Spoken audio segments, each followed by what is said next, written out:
Good morning, everyone. Change of scenery. There's actually green behind me. We are not in Arizona today. We are in, I believe, Spring Green, Wisconsin or something along those lines. We're in Wisconsin. Anyways, we are here to go ahead and train with Jason Kilmer, the KXK team, the Ring Brothers, and a couple other amazing individuals. So I need to go ahead to the training. It's 7:14. Training starts in about 15 to 20 minutes. So I'm going to go ahead and jump into the car. You're going to follow me, and we're going to go ahead and meet some awesome people within the industry, and we're also going to do some awesome training and see some awesome cars as well. So if you're interested in that kind of stuff, and hold up, let me rewind a little bit. If you're interested in anything detailing related, make sure to go ahead and hit that subscribe button. Watch the rest of this video because there's a lot of good stuff in there for you.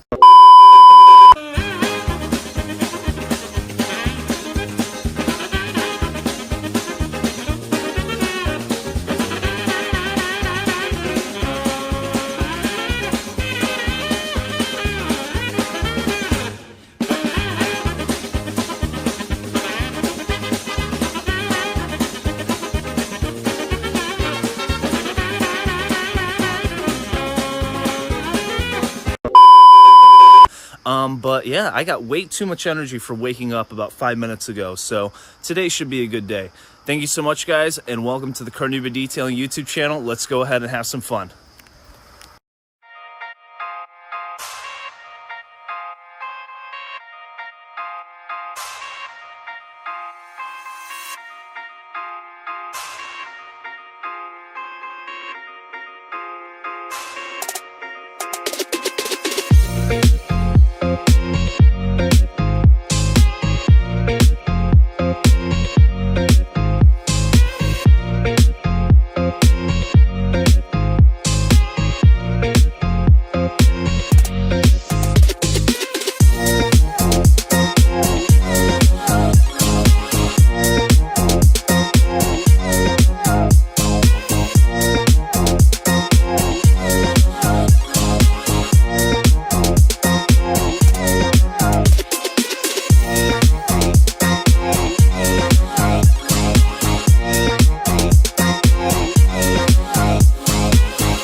And then for some reason it starts getting hazy.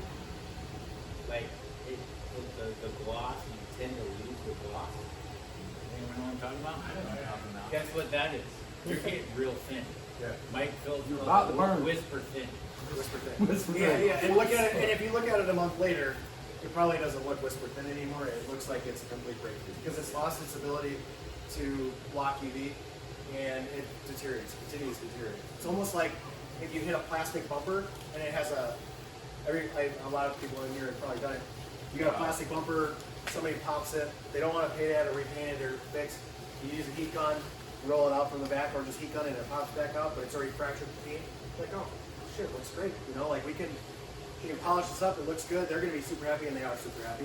But if you look at it 6 months later, all those fractures have affected the paint, it starts to deteriorate, it starts to cloud out, and it looks a little bit different. And those are the same type of thing. It's paint failure, no matter how you want to look at it. I mean, from an OEM standpoint, now we're talking OEM off the factory. So, anytime you abrade paint, from a chemist standpoint, you're destroying paint. Anytime you put anything on paint, you're changing the paint. I don't care if it's CarNewba, if it's coating, if it's polish, if it's hand lotion. Paint doesn't like anything. It's a movable, breathable object. You know. So in January, I was on the phone with David.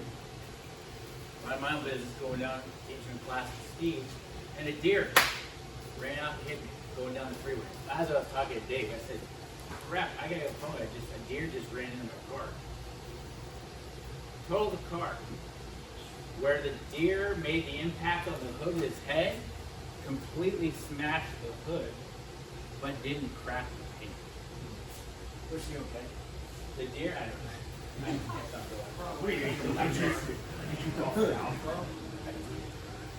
I actually did because I know the code. So But so the point is, that's what paint does. It moves, right? It has to. Hot, cold, temperature changes, accidents. Paint is meant to flex. So Even more when it's got flex. exactly. It's bumpers, same thing. You ever notice the difference in colors?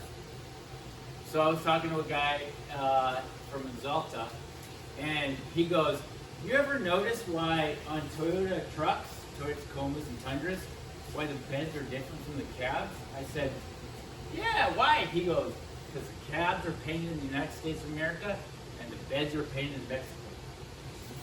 When you get body parts, you see them the same. So like there's factories that do just bumpers. So they do bumpers for Toyota, GM, whatever. So oftentimes you see bumpers that don't match cars, like they're slightly off. It happens all the time. I mean, So I remember my trap thought. So paint is a movable object, okay? We're trying to do something that it doesn't like, okay? Paint does not like heat, okay? It's a thermoplastic, essentially, okay? Microfiber is actually plastic, okay?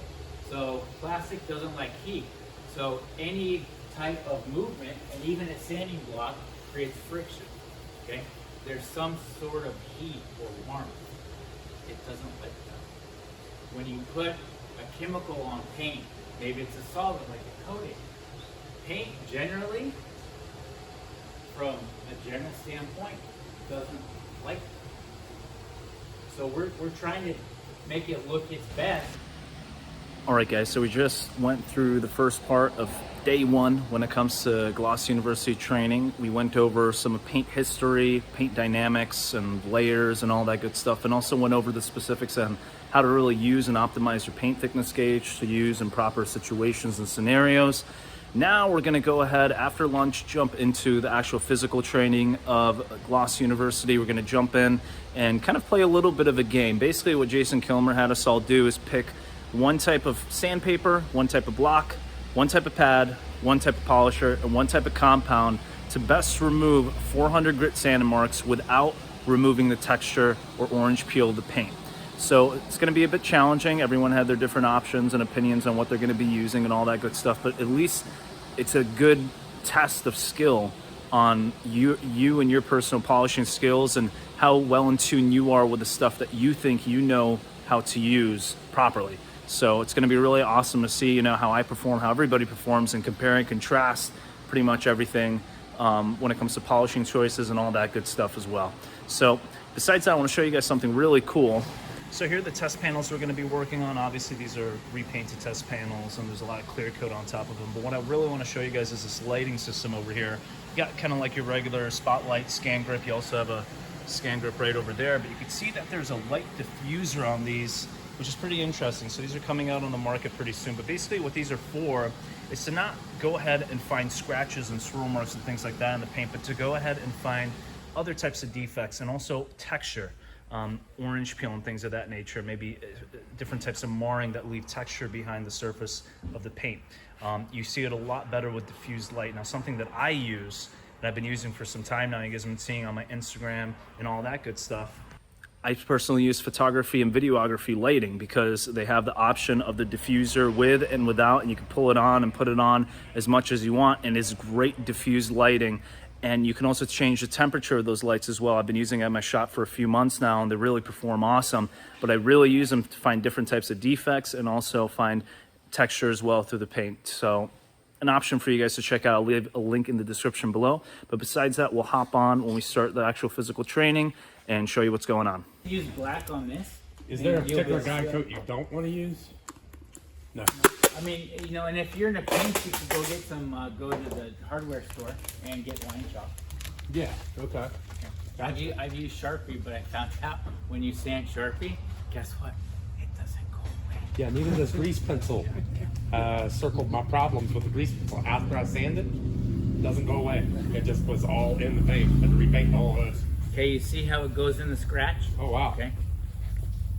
And you see how crappy my pattern is, how deep it is? So that was lack of sanding on my part. Mike, do you guys guide coat your clear? Yeah. Do you find it helps?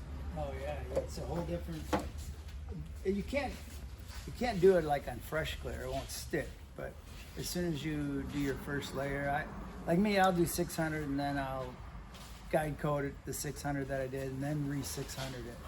And we have enough clear on them, but that's the way I start because I believe it's the best thing that ever happened is guide coating your sanding. I'm just gonna cheat a little bit. I'm gonna sand it again with 15 just to show One you. thing Why did they change just the rock? that I can say is I was always told to wet my paper, soak it. I was told, I learned yesterday that I shouldn't do that. I was always told that I should use a little soap, and they tend not to because you can't feel it. So again, I'm learning something. It creates all the time. hydroplaning. So if you have a bright LED light, like a scan grip light, that'll pierce through your water slurry, and you can actually see where your guide coat is, and not guide coat. So you can sand a panel down much quicker. Okay. You see how it highlights it? Again, take the block, and I'm just gonna go up and down movement. Are you doing a little bit more pressure? No, less pressure. Less pressure. It just sounds like it. Gotcha. And you're fixing what you saw in the guide code, essentially, right? Yes. And I'm just showing you what it looks like when it's not guide And you're always staying at a 45 if it's available. Yeah.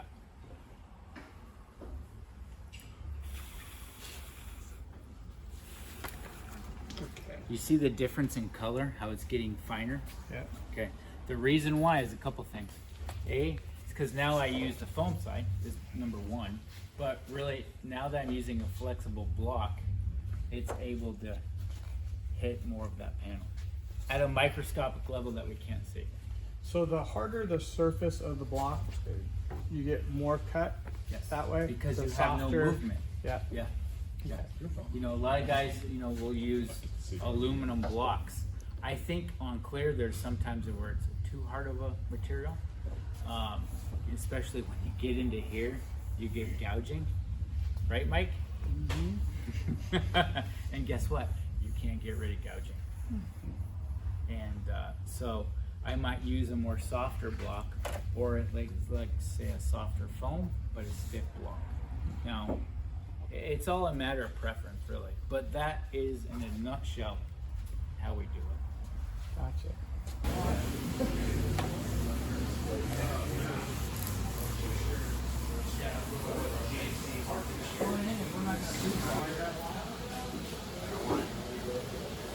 He's like stacked and full of TIG weld. I said, okay, I will. Stack these Piggly Wigglies. Oh, I feel dent. They were focusing on painting, I believe.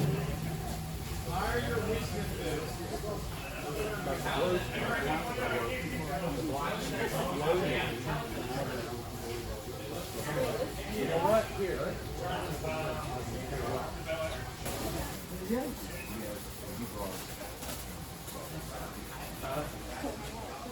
Oh, this?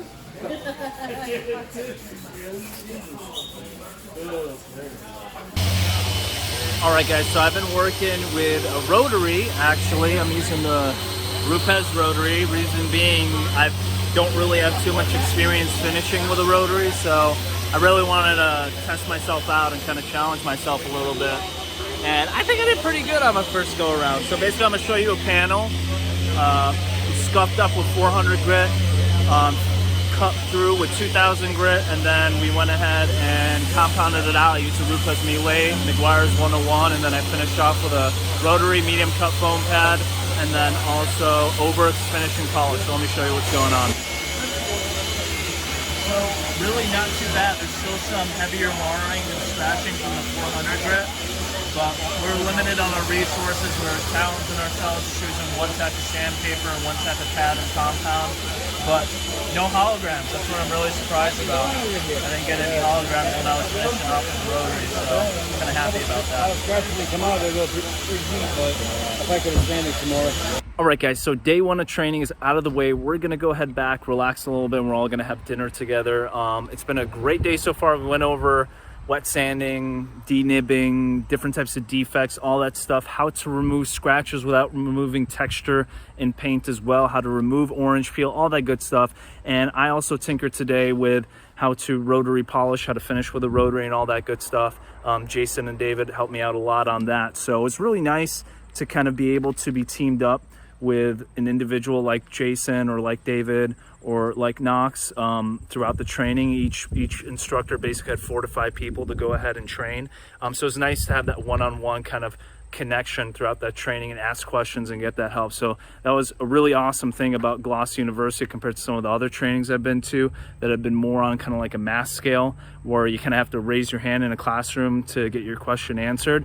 Here, they're there all the time to go ahead and show you physically one-on-one the answer to your question and get it done for you. So that was pretty awesome. But anyways, guys, I had a fun time today.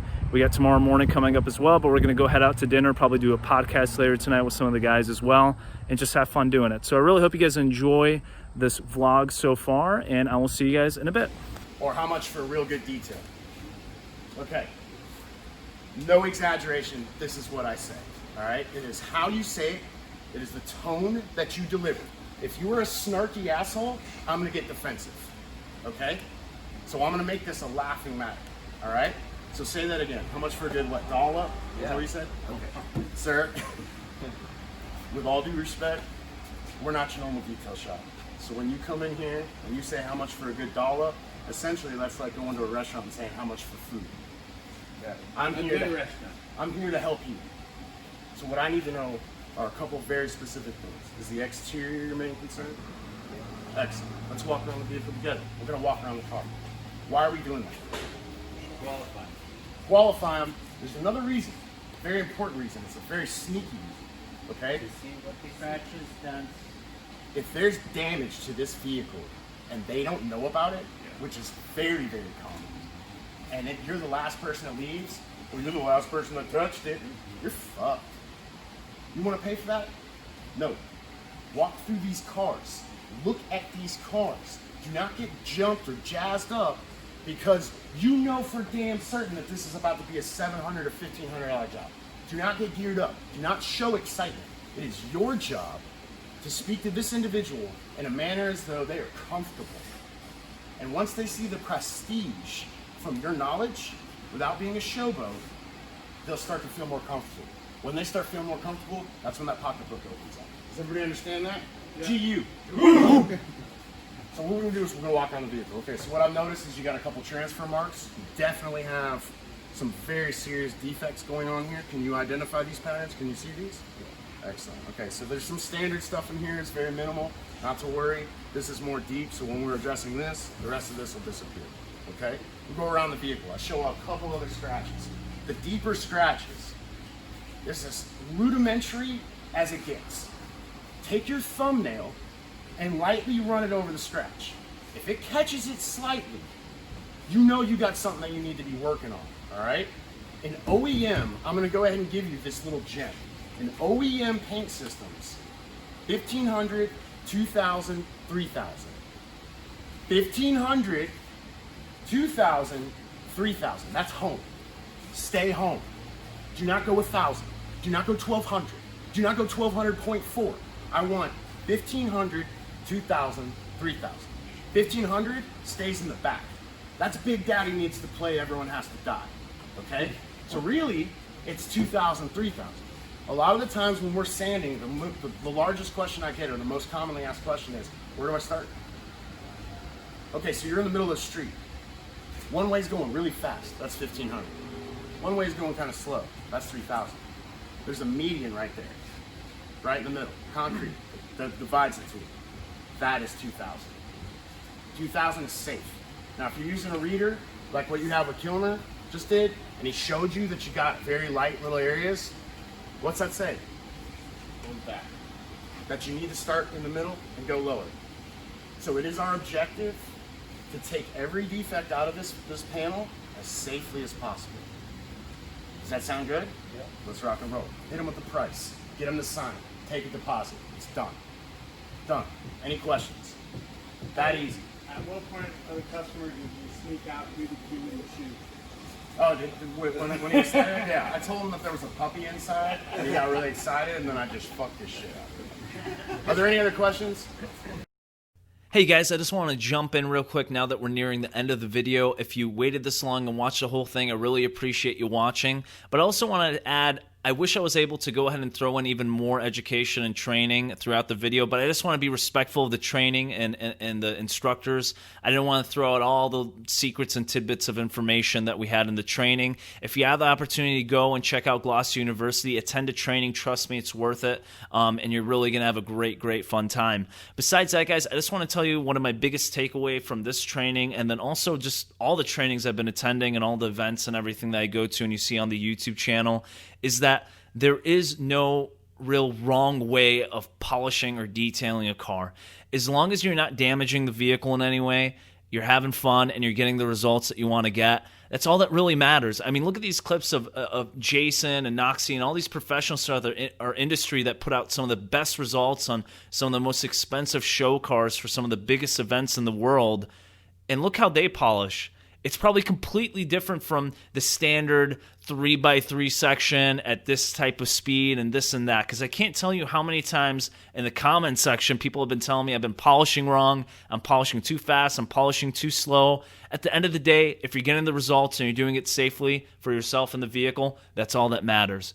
So stop with the hate comments, guys. Everyone has their own way of detailing, all right?